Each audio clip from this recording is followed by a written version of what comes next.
a very good day out there from Authentic Manhood Ministries, South Africa. Can you believe it? Today we're going to broadcast session 5 of volume 1. Last week we introduced to you the first two faces of manhood, namely the king face and the warrior face. The king face reflects righteous energy and is associated with integrity. And the warrior face reflects courageous energy. Today we will be covering the lover face and the friend face. Our presenter for today is Brian Carter. Grab your pen, your Bible and notebook, sit back and enjoy the session. God bless you.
Is there a problem here? Said, is there a problem?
Welcome, men.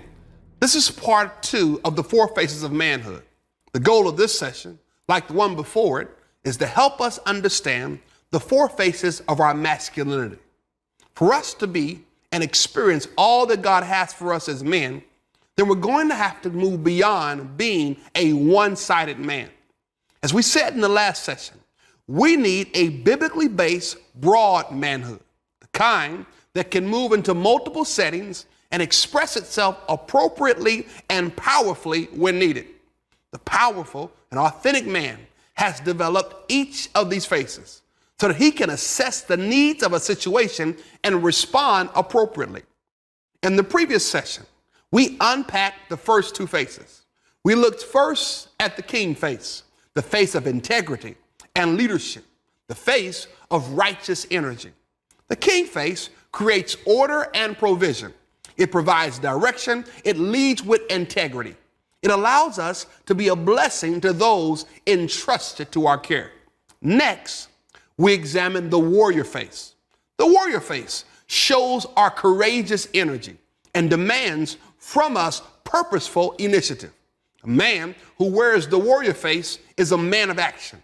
He identifies the worthy battles and then takes the initiative to fight for what really matters most. In this session, we will look at two more faces, the lover face and the friend face. These faces really stretch our relational capacity. As natural as the warrior may be for a lot of men, the lover and the friend faces can be just as unnatural. Tragically, and to our great detriment, many men are severely limited and even crippled by their inability to connect deeply with their spouses, their kids, and their friends.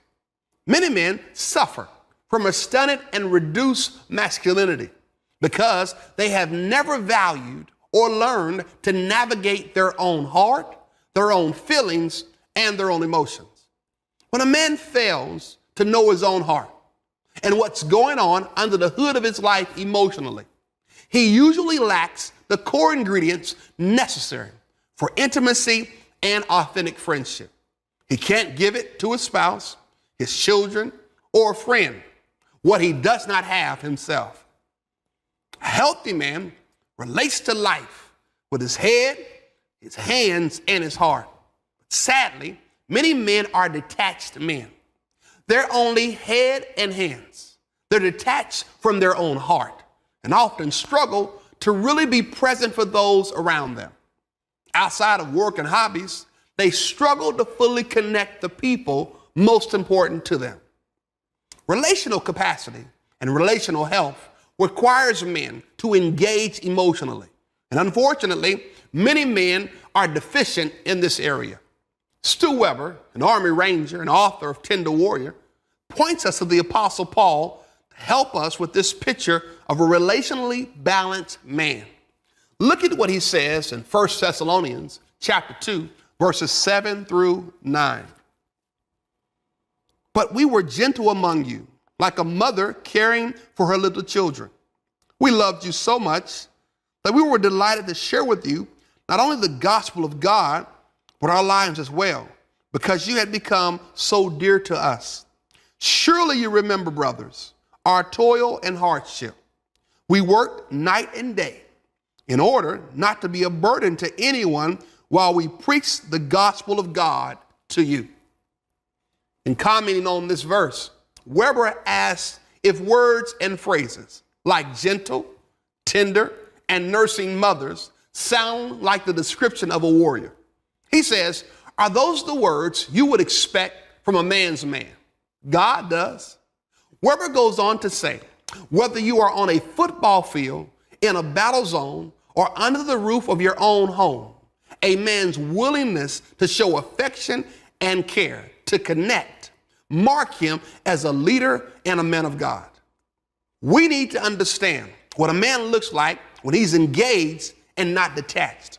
A man who is present, not scattered. A man who is a warrior, but still a relational blessing to his wife, his kids, and his friend. So let's start our relational journey by looking at the third face of authentic manhood. It's the face of the lover. Now, don't just think of romance with this face, though that's a part of it. The lover face is primarily associated with tender care for others and a willingness to be emotionally vulnerable.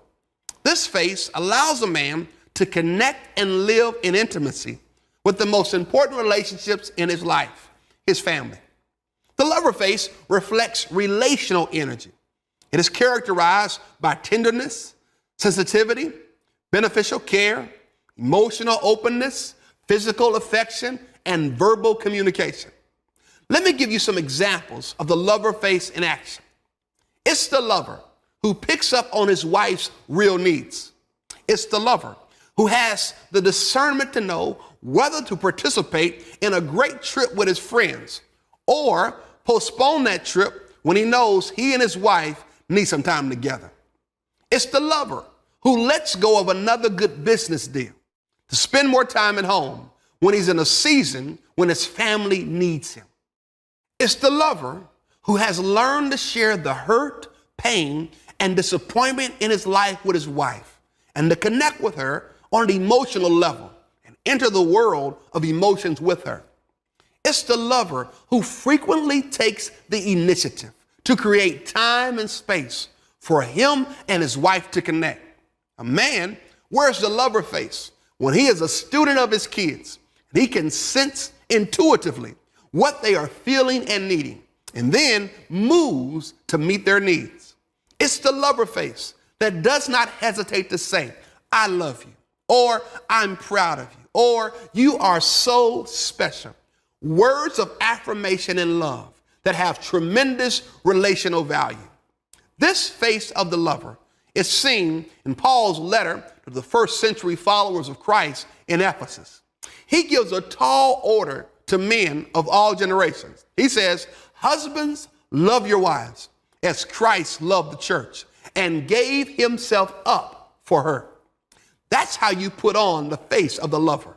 As a husband, you lovingly sacrifice for the sake of your wife and kids and those core family relationships. Some guys think that emotions and affection are somehow weak, but the multifaceted biblical man is able to display both the strength of a warrior and a lover. Here's an example of a warrior who could also wear the lover face. This is a letter written in the 19th century by U.S. Army Major Sullivan Ballou to his wife Sarah right before a major battle.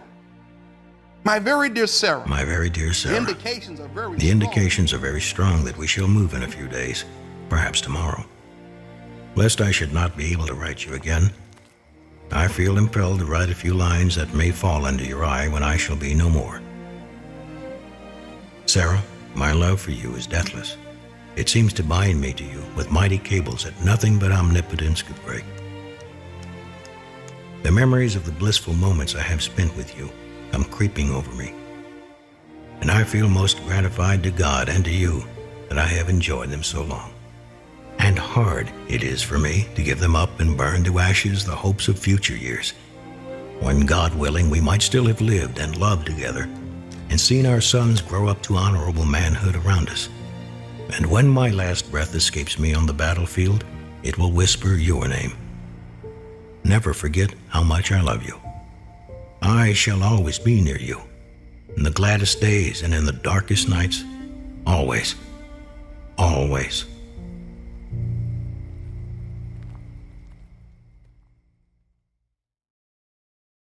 Whoa, he's laying it on heavy, isn't he? Sullivan's letter makes your little post-it note with "I love you" seem a little weak, doesn't it? A few days later, Sullivan Ballou was killed in battle. He was a warrior, but he could also connect emotionally with his wife. David is another example of a man who could show both the warrior face and the lover face. David was well known for his ability to slaughter other men. At the same time, however, David could also pen beautiful psalms, which were basically love letters to his God. Strength and emotion wasn't an either or for David, but a both and.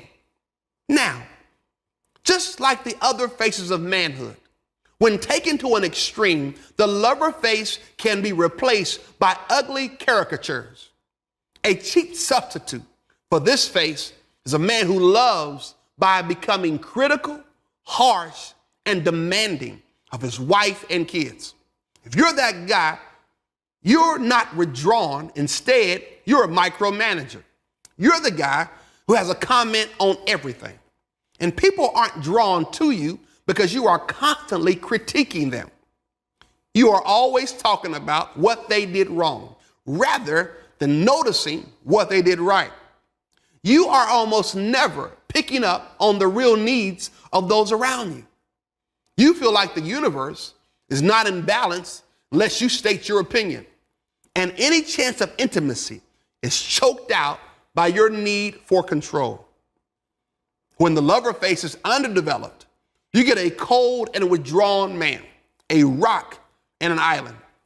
If this is you, then you are the typical disconnected, detached, isolated man who is all in his head and rarely, if ever, genuinely present. Guys, we're called to be intentional husbands and fathers who plan purposeful weekends for our family. We come home from work during the week ready to engage.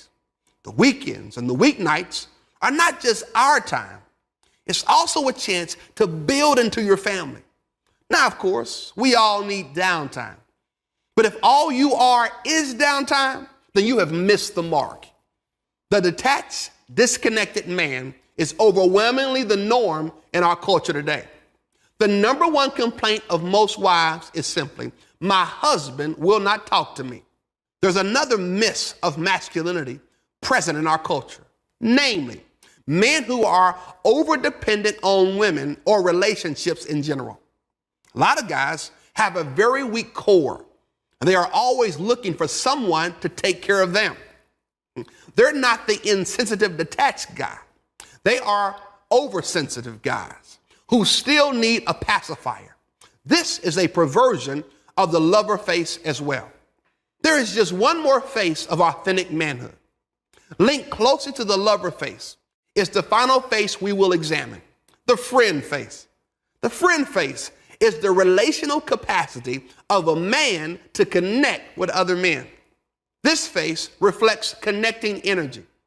It is characterized by loyalty, accountability, encouragement, challenge, and fun. Men need buddies and friends in every season of life. The tragic reality is that most men do not have real friends.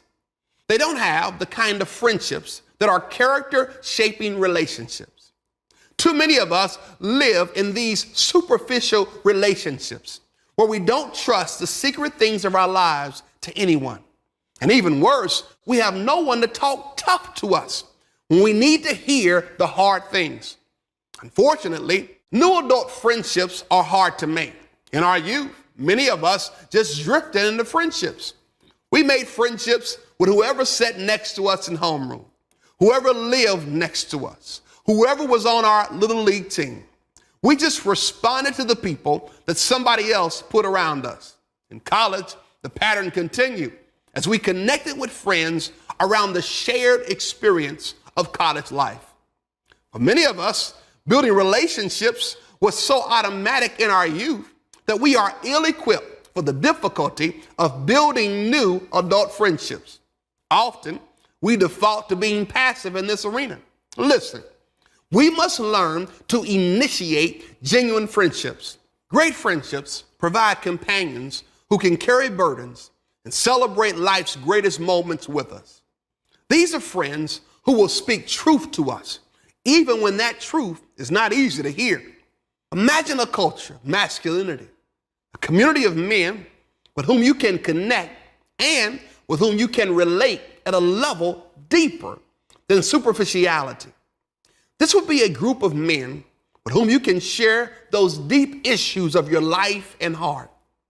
These are men who could help you think and process decisions.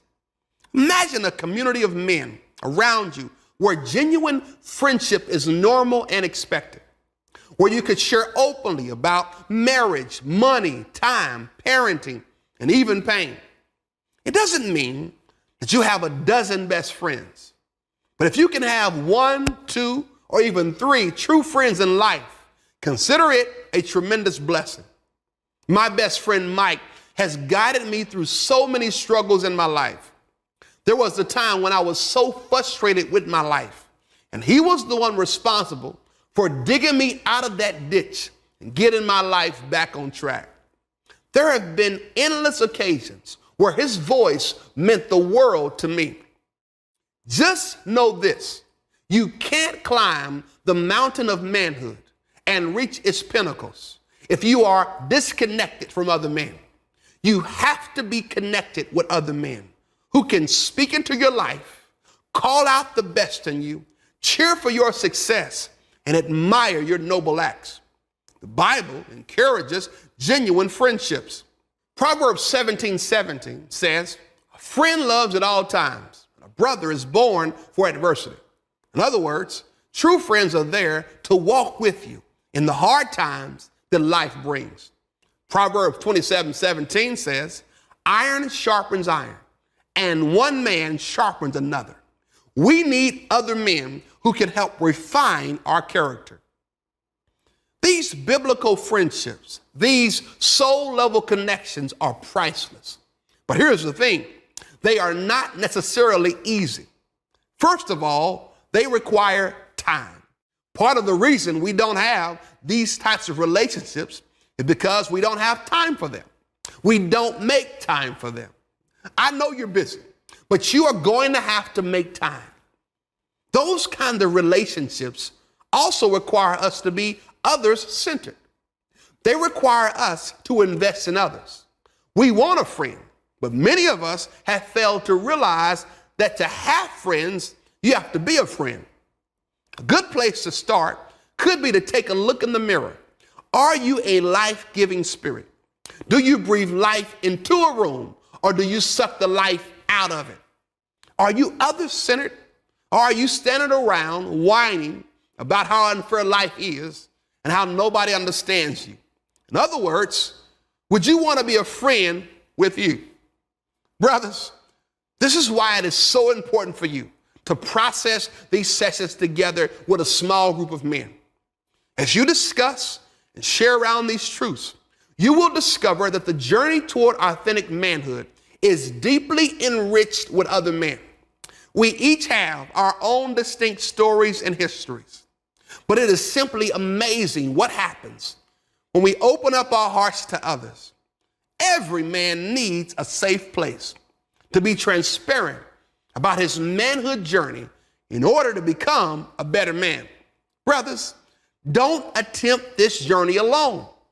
A great step toward this would be to open up to those guys going through this curriculum with you. Let's turn now to look at those caricatures of the friend face. When this face is pushed too far, you're no longer a friend. You become someone who is dependent, mooch, slacker, leech, always the guy who has a lot of needs but contributes very little. Authentic men are not exclusively dependent or independent. Rather, they have close friendships with healthy, interdependent boundaries. The other extreme is when the friend face is underdeveloped. That's when you get the loner, typical, friendless, disconnected male. I don't need anyone, and I can do it all by myself. The phrase to remember with the friend face is pursuing character-shaping relationships. The lover face and the friend face. Those are the two sides of masculinity that reflect a man's relational capacity. When you couple these faces with the king and the warrior, then you will be a man who steps fully into the multidimensional manhood that God intended for you. The full masculinity that those around you desperately need. Very few guys in our culture are able to keep a balance between the four faces. However, wise is the man who learns to shift easily between them. Wise is the man who can have the warrior or king face on all day at work, but is still able to switch over to the lover face when he gets home so he can connect with his wife and kids. Wise is the man who can wear the friend face so he can pursue the kind of friendships that shape his character. All of these faces will need to be cultivated and developed, but you can do it with God's help. When a man embraces a right relationship with God, it will empower him to live out these four faces of manhood in his daily life. Like everything we've said, you cannot embrace these four faces of manhood unless you first embrace a right relationship with God and the provision he has made for us through Jesus Christ. There you are, the four faces of manhood. The king face, the warrior face, the lover face, and the friend face. I don't think many men know about the four faces of manhood. If you lack one of these faces or more, it's not too late to start working on it. The next session we will be discussing the seasons of life. Contact us for more information as well as how to become a partner. Don't forget to invite your friends, your family to join us with our next session. God bless you until we meet again.